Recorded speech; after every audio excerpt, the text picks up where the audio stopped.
Agrotóxicos são substâncias químicas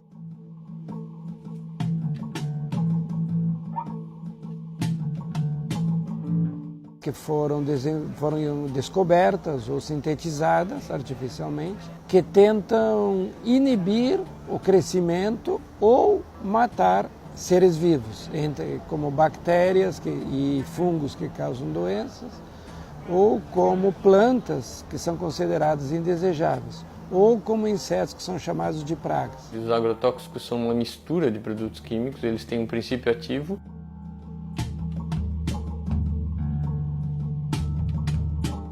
E eles têm várias outras substâncias químicas que muitas vezes são mais tóxicas que o próprio princípio ativo, que são feitos para dar durabilidade, para penetrar melhor nas plantas, para penetrar melhor na membrana celular, permanecer mais tempo no ambiente. E muitos desses produtos químicos não são declarados pelo fabricante.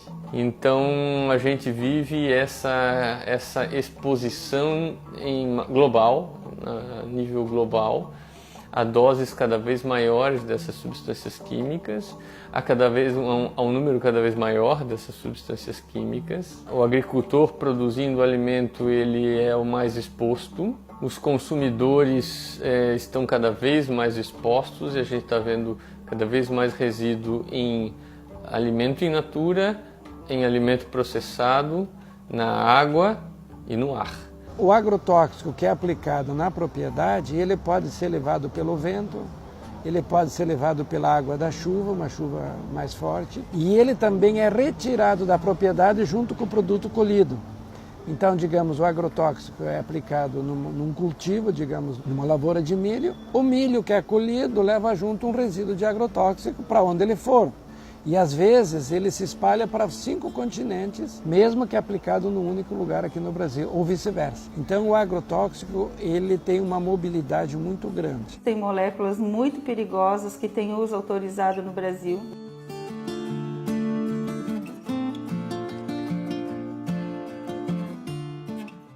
Os 3 principais agrotóxicos usados hoje em maior quantidade são glifosato, 2,4-D e atrazina. E são muito danosos para a saúde humana. Então é muito triste porque são usados na forma muito ampla e com certeza estão chegando até a nossa casa, né? 4 culturas usam 79% do agrotóxico usado no Brasil. Soja, 52%, milho, 10%, cana, 10% e algodão, 7%. Dá 79% veneno usado no Brasil. O que é usado para produzir comida para os brasileiros é menos de 20%, porque essas culturas aí, soja e milho, é para produzir comida para bicho, é para pecuária, seja no Brasil, seja para exportação. Não é para produzir comida para humanos. Com essa visão dos números, a gente entende que a gente está se envenenando. A gente está destruindo a água, porque eu vou falar da pecuária agora, né? A grande parte dos agrotóxicos é para pecuária, daí a gente pega esses animais confinados que causam uma poluição indescritível. Tem a agricultura com agrotóxico, tem a poluição da água com os dejetos, tem a própria industrialização e a gente pega tudo isso, limpa bem e manda para o exterior prontinho. O ônus fica todo aqui. Esse ônus não é contabilizado em lugar nenhum. Só se fala do lucro na venda do produto, mas não se contabiliza o dano, o quanto custa o dano que fica aqui. Um produto que é destinado a inibir o crescimento de um ser vivo ou matá-lo, não inibe o crescimento ou não mata só o alvo para o qual ele foi desenvolvido. Digamos, um inseticida. Ele foi desenvolvido para matar insetos, mas ele também mata insetos úteis, como abelhas. Ele mata outros insetos que são inofensivos para nós.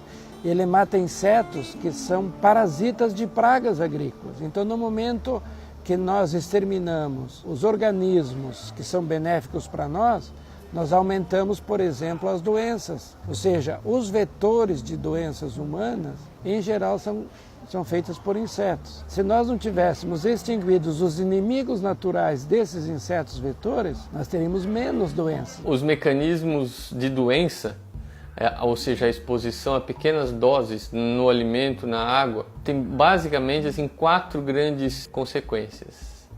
A primeira é neurotoxicidade, toxicidade para o nosso sistema nervoso. Então, muitas dessas substâncias químicas, principalmente as usadas para matar insetos, os inseticidas, são neurotoxinas. E se está descobrindo que, mesmo em pequenas doses, essas neurotoxinas provocam problemas no desenvolvimento. Alterações no QI das crianças, déficit de atenção, hiperatividade, autismo, problemas de desenvolvimento emocional, transtornos psiquiátricos como depressão, cada vez mais frequente na infância e na adolescência, ansiedade. Na vida adulta, isso acaba levando a todas as doenças neurológicas que a gente conhece. Então, existe muito relação de exposição a agrotóxicos com doença de Parkinson, com doença de Alzheimer. O segundo mecanismo é a toxicidade ao sistema endócrino. A gente tem vários órgãos e várias funções do nosso corpo reguladas por hormônios. Os agrotóxicos e várias outras substâncias químicas são potentes desreguladores endócrinos. Desregulação hormonal significa obesidade, significa diabetes, significa infertilidade, significa puberdade precoce, significa câncer de vários órgãos que dependem de hormônios, então câncer de mama, que é um dos que mais cresce no mundo inteiro, câncer de próstata, câncer de ovários, testículos e depressão e transtornos psiquiátricos. Ou seja, não é só através da neurotoxicidade dos agrotóxicos que eles provocam depressão. Através da desregulação dos hormônios, a depressão também acontece. O terceiro mecanismo é câncer.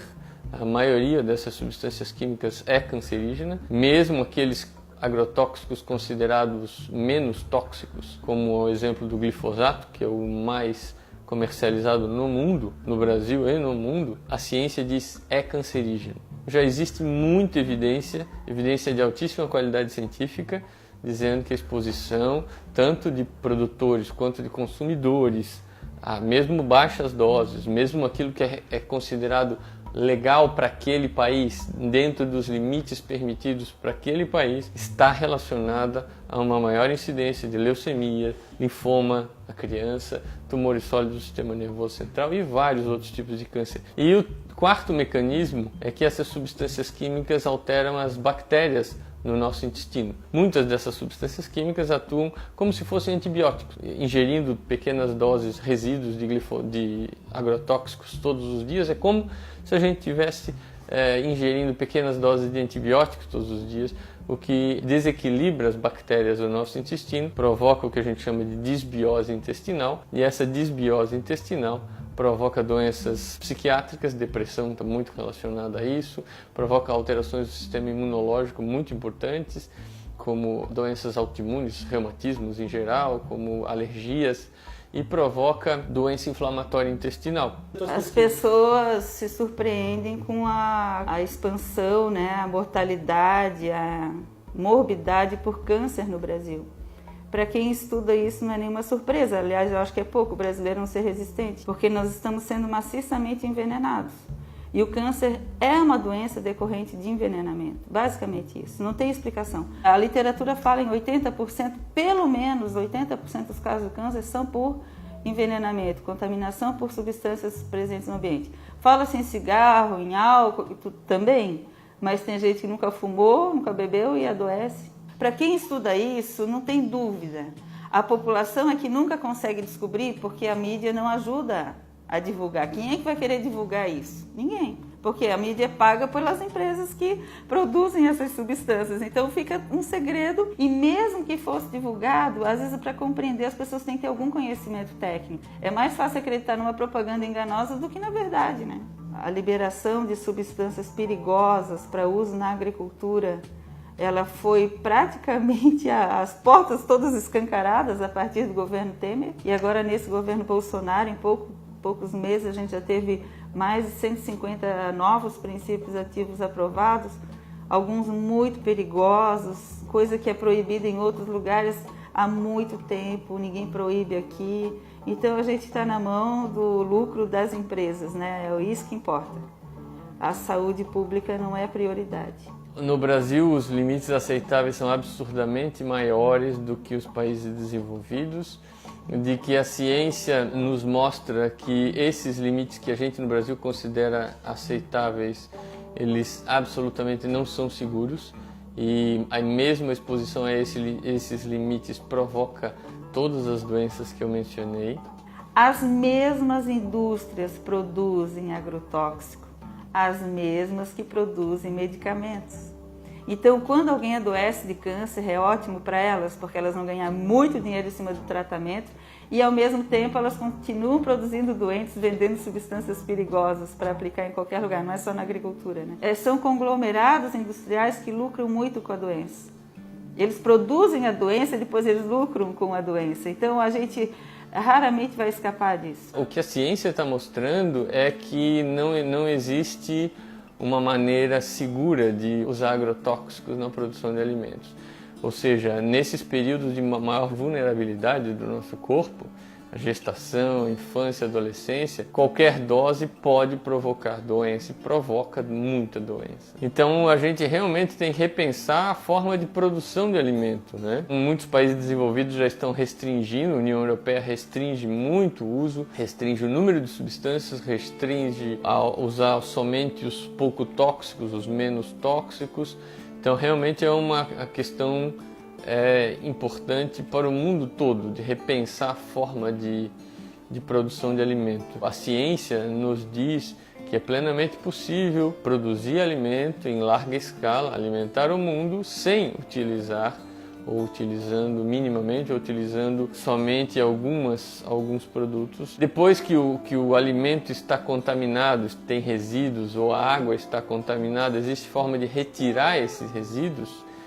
A pergunta mais frequente é se remover as cascas dos alimentos consegue diminuir a nossa exposição. A resposta para isso é a seguinte: a maioria dos nutrientes mais importantes dos alimentos estão na casca. A maioria dos micronutrientes que fazem prevenção de câncer, as vitaminas, os elementos que a gente precisa para a nossa saúde estão nas cascas dos alimentos. Então remover as cascas, ela reduz um pouco a nossa exposição aos agrotóxicos de contato, que são aqueles aplicados por cima dos produtos que estão em resíduos na casca. Mas remover a casca acaba reduzindo muito o conteúdo nutricional e de maneira nenhuma pode ser recomendado. E remover a casca não reduz em nada todo o resíduo dos agrotóxicos sistêmicos, que são aqueles que penetram na estrutura da planta e chegam no fruto ou na folha que a gente consome via sistêmica na planta, via raiz ou via a estrutura celular.